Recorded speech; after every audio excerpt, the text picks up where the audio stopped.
मधुकैटभ विध्वंसी विधात्री वरदे नमः।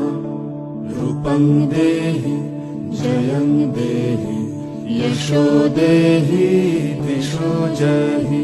महिषासुरनिर्नाशी भक्तानां सुखदे नमः। रूपं देहि जयं देहि यशो देहि दिशो जहि। धूम्रनेत्र वदे देवी धर्म कामार्थदायिनी।